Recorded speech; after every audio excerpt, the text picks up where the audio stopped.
is up, Gorilla Nation, and welcome back to another Division 2 Build Doctor series video.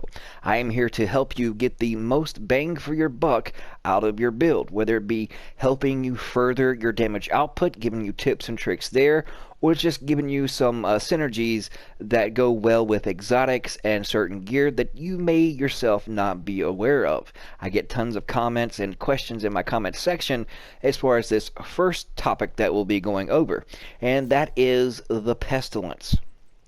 Now, the Pestilence first and foremost, because there's a lot of misconceptions and misinformation out there, but the Plague of the Outcast is not, I repeat, is not a status effect. Hits apply a debuff, but just as the debuff from the True Patriot, the red, white, and blue, that is not considered a status effect either. The damage of the Plague of the Outcast is all dependent on your weapon damage, as it states in it.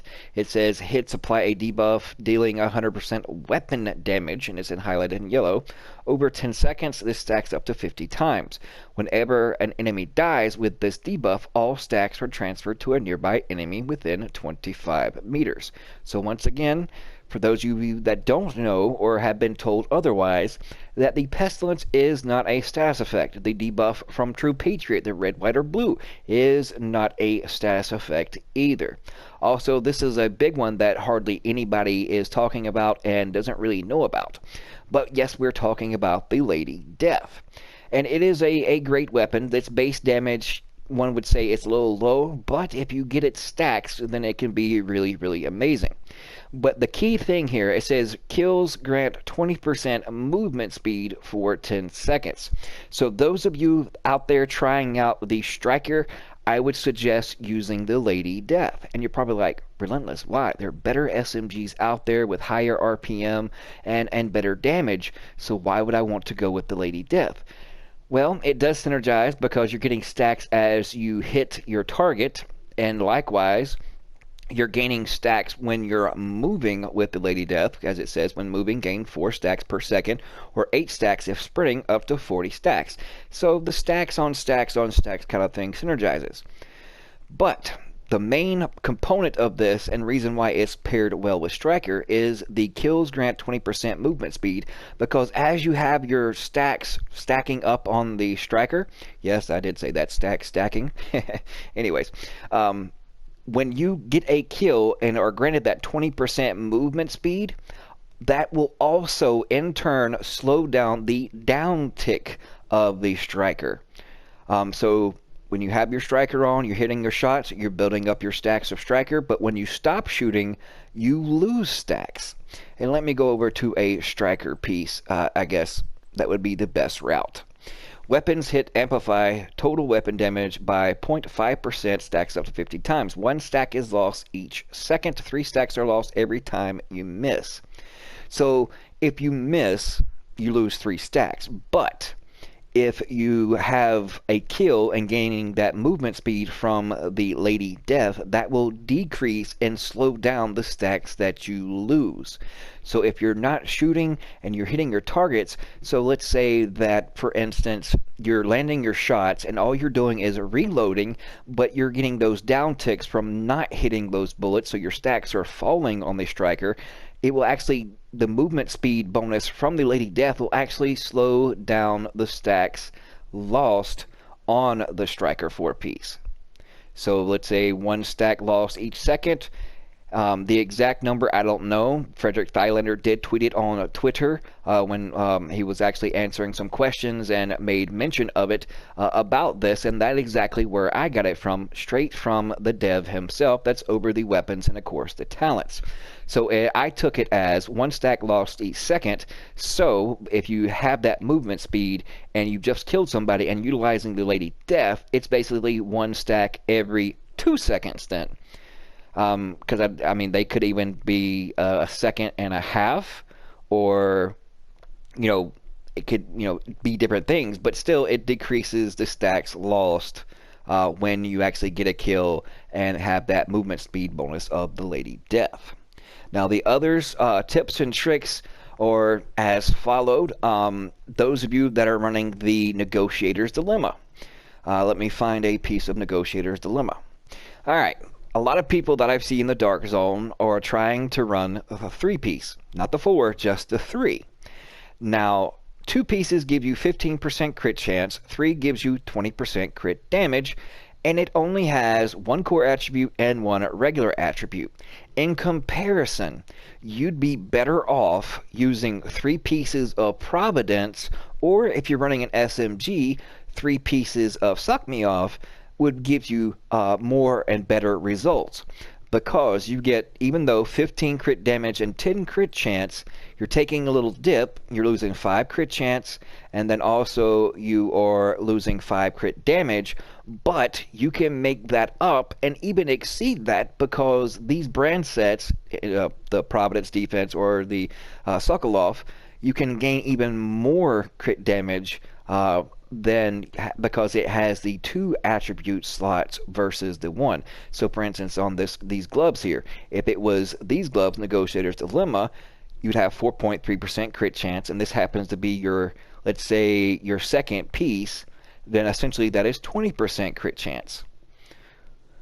Well, your third piece gets 10%, and then you can add the crit chance on there again, and you're probably thinking, well, that doesn't necessarily, gain me back. I'm still down 5%, but you're missing the other 2 spots on all the other pieces.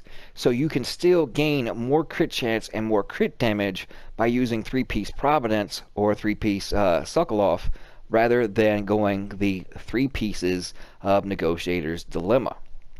Some even use the 3 pieces of Striker just for the 15% rate of fire. In theory, it may sound, I did that little word thing again. I know my grammar is pathetic, but beggars can't be choosers. I'm a southerner. But you're getting only 15% rate of fire. Now, if you're running a weapon that already has high rate of fire, around 900 or more, then it could be feasible and possible to gain a little extra DPS because you're getting that 15% rate of fire. But then again, by missing out on 1 attribute, or I should say 1 additional attribute by just running a brand set over this, you're really going to be losing damage or crit chance, whichever you prefer, or hazard protection or whatnot. Or if you're going to hazard protection and crit chance, or most people on brand sets, if they're going for a crit build, it's crit chance and crit damage. So you can only have 1 on the Striker versus 2. Yes, you won't be gaining 15% rate of fire, but you can kind of make up for that on certain weapons because they'll already have a rate of fire as a secondary attribute on them. So you're not going to be missing out much, and also if you're using the gunner, after each kill, you gain 5% rate of fire also on that. So I would say it more comes down to personal preference when it comes to the 3-piece Striker. If it works for you, then by all means continue to do it, but just know you'll have better stats wise and have better damage if you just go with brand set and just forego all the rate of fire, because all these gear sets are mostly synergized and around utilizing 4 pieces, not just 2, not just 3, but actually 4. So keep that in mind. Also, when it comes to repair skills, let's say you don't want to spec into too many utilities, so that way you can focus on a lot of DPS or a lot of tankiness. You can just put on the Technician and it'll grant you +1 skill tier absolutely free just on a skill tree of that specialist.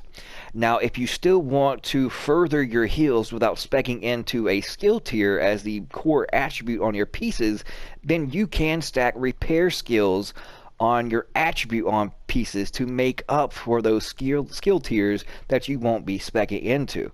It won't be as great, but it will make it better than just that 1 to 2 skill tier, so that way you can still have DPS or tankiness. So now let's talk about, and since I spoke of it, as far as DPS versus tankiness, or I should say weapon damage versus tankiness. As you can see, for example, my armor is 830k on the left hand side, but my damage output, because of my crit chance, is super high. You can check out my build that I just had posted. It has 60% crit chance and 182 crit damage, and I'm still around, I think, 946 armor. So as an example, if you're facing somebody with 1.8 million armor, which is doubled mine, but yet they're shooting marshmallows, the time to kill one versus the other is still going to equal out, because the one that's super tanky is going to be shooting marshmallows, and the one that has very little armor is super maxed out on all reds and DPS, crit chance, and crit damage, so they're going to melt through that 1.8 million armor just as fast as those marshmallows can eat through 8 to 900k armor. The only thing that's going to play a factor in the outcome is if you're in a group, or your surroundings, basically getting lucky, or if you're using things like Unbreakable, that can, definitely improve your survivability. Also, teammates that are using the exotic chess piece, or they're running the Vanguard talent on, such as like their chess piece, which is right here. And all they have to do is deploy their shield just for a moment, just so their teammates can get 50% armor. And that could make the difference between getting ate up by a lot of red DPS and finishing them off with your marshmallows, and also vice versa.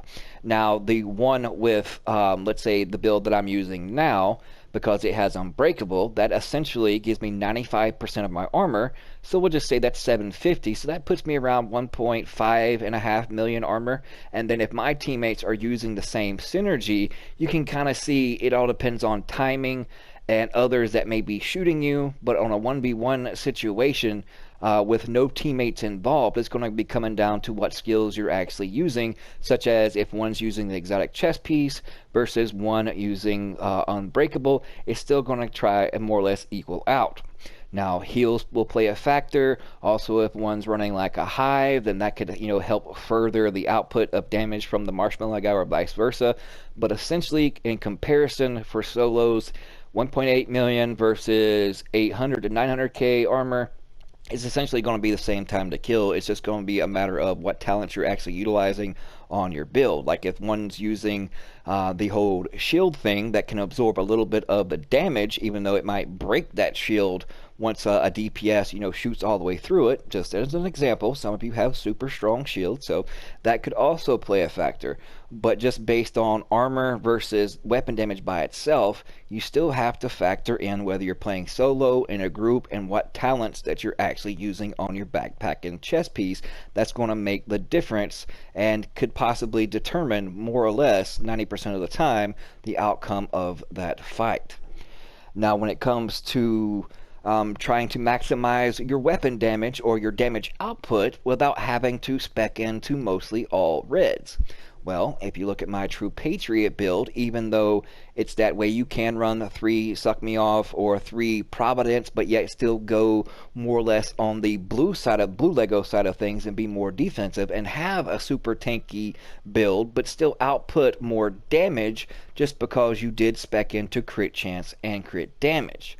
So that is an outlier, and that would be more or less a way to go. So if you're going to go super tanky but still want to do damage and still want to run Unbreakable, then spec into crit chance and crit damage. So also keep that in mind. Now, I'm not going to go over each and everything and keep rambling on, because that would take entirely way too long. But these are just a quick, few tips and tricks to help you better your build. Think about synergies. Ask yourself if you're mostly going to be using it solo, duo, squad-like, and always try to get builds that synergize with your group if you're in a group, so that way you can further your survivability no matter what build you're using, just by simply using Vanguard, the new exotic chess piece, and things of that nature. It's all about the teamwork, fellas, and all about the synergy of your talents. But thank you guys so much for tuning in. We'll see you fudging later.